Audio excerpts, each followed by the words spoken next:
ವಿಜಯ್ ಜೊತೆ ಕಾಂಗ್ರೆಸ್ ಕೈ, ಇದು ಕೇವಲ ಸಂಖ್ಯೆಗಳ ಆಟವಾ ಅಥವಾ ಅದರ ಹಿಂದೆ ಇನ್ನೊಂದು ರಾಜಕೀಯ ಲೆಕ್ಕಾಚಾರ ಇದೆಯಾ?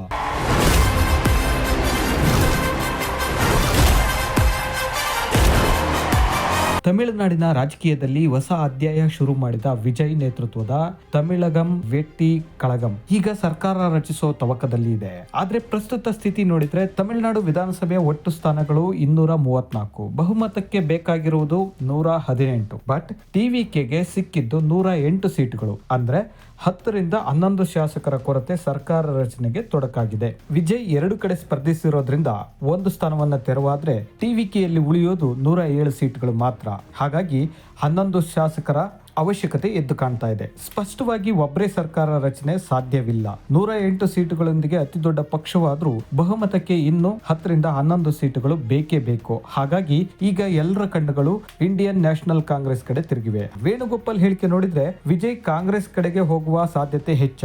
ಹೌದು ಎನ್ನುತ್ತವೆ ಮೂಲಗಳು. ವಿಜಯ್ಗೆ ಕಾಂಗ್ರೆಸ್ ಬೆಂಬಲ ನೀಡುವಂತೆ ತಮಿಳುನಾಡು ಕಾಂಗ್ರೆಸ್ ನಾಯಕರಿಗೆ ಕೆ.ಸಿ. ವೇಣುಗೋಪಾಲ್ ಸೂಚಿಸಿದ್ದಾರೆ. ಇದು ನಿಜವಾದ್ರೆ ವಿಜಯ್ ಅವರ ಜೊತೆ ಕೈ ಜೋಡಿಸೋದು ಪಕ್ಕ. ಯಾಕಂದ್ರೆ ಕಾಂಗ್ರೆಸ್ ಮತ್ತು ವಿಜಯ್ ಐಡಿಯಾಲಜಿ ಒಂದೇ. ಅದರ ವಾಸನೆ ಈಗಾಗಲೇ ಎಲ್ರಿಗೂ ಬೆಳೆದಿದೆ. ಪೆರಿಯಾರ್ ಇ.ವಿ. ರಾಮಸ್ವಾಮಿ ಮತ್ತು ಬಿ.ಆರ್. ಅಂಬೇಡ್ಕರ್ ಅವರಿಗೆ ಗೌರವ ಸಲ್ಲಿಸುವ ಮೂಲಕ ವಿಜಯ್ ಸಾಮಾಜಿಕ ನ್ಯಾಯ ಮತ್ತು ದ್ರಾವಿಡ ರಾಜಕೀಯ ಲೈನ್ ಹಿಡಿದಿದ್ದಾರೆ. ಇದೇ ಲೈನ್ ಕಾಂಗ್ರೆಸ್ ಮತ್ತು ಎಡಪಂಥೀಯರಿಗೂ ಹತ್ತಿರ. ಹಾಗಾಗಿ ವಿಜಯ್ ಕಾಂಗ್ರೆಸ್ ಮತ್ತು ಎಡಪಂಥೀಯರ ಸಂಪರ್ಕದಲ್ಲಿರುವುದು ಎದ್ದು ಕಾಣ್ತಾ ಇದೆ. ಕಾಂಗ್ರೆಸ್ನ 5, ಪಿಎಂಕೆಯ 4, ಸಿಪಿಐ ಹಾಗೂ ಸಿಪಿಐಎಂನ ತಲಾ 2 ಸೀಟು ಸೇರಿ ಒಟ್ಟು 13 ಸೀಟುಗಳ ಬೆಂಬಲ ಸಿಕ್ಕರೆ ವಿಜಯ್ ಸುಲಭವಾಗಿ ಬಹುಮತ ಪಡೆದು ಸರ್ಕಾರ ರಚಿಸಬಹುದು. ಇದು ಈಗಿನ ಪರಿಸ್ಥಿತಿಯಲ್ಲಿ ಸಾಧ್ಯ ಎನ್ನಬಹುದು. ಇನ್ನೊಂದು ಬಹುಮುಖ್ಯ ಕಾರಣ ವೋಟ್ ಲೆಕ್ಕಾಚಾರ.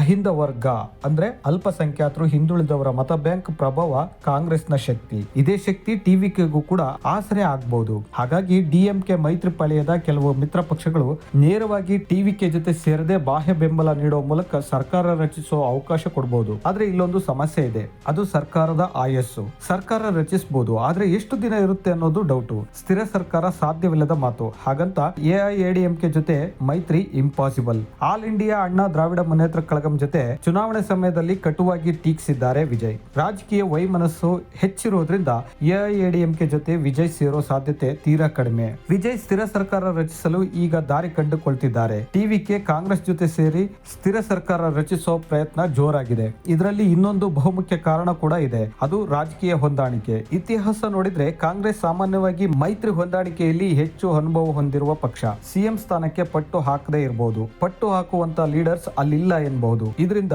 ವಿಜಯ್ಗೆ ಫುಲ್ ಕಂಟ್ರೋಲ್ ಸಿಗುತ್ತೆ ಅನ್ನೋ ಮಾತು ಬಲವಾಗಿ ಕೇಳಿ ಬರ್ತಿವೆ. ಇನ್ನೊಂದು ಏನಂದ್ರೆ ಇಲ್ಲಿ ಸೆನ್ಸಿಟಿವ್ ಆಂಗಲ್ ಕೂಡ ಇದೆ. ಕೆಲವರು ಹೇಳ್ತಿದ್ದಾರೆ ಜಾತಿ ಅಥವಾ ಧರ್ಮದ ಕಾರಣಕ್ಕೆ ಜೋಸೆಫ್ ವಿಜಯ್ ಕಾಂಗ್ರೆಸ್ ಕಡೆ ಹೋಗ್ಬಹುದು ಅಂತ. ಆದ್ರೆ ಇದು ಅರ್ಧ ಸತ್ಯ. ರಾಜಕೀಯದಲ್ಲಿ ಜಾತಿ ಮತ್ತು ಧರ್ಮ ಒಂದು ಫ್ಯಾಕ್ಟರ್ ಮಾತ್ರ.